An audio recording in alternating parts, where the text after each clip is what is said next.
السلام عليكم ورحمة الله وبركاته. أصدقائي الغاليين، اليوم نتعرف على طريقة تشغيل غسالة السامسونج 7 كيلو. خلونا نشوف مع بعض طريقة التشغيل.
إلى هون بنكون وصلنا لآخر هذا الفيديو.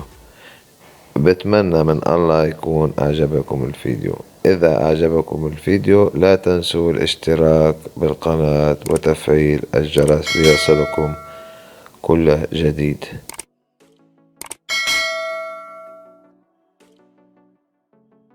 انتظرونا أصدقائي بفيديوهات جديدة وأعطال جديدة. والسلام عليكم ورحمة الله وبركاته.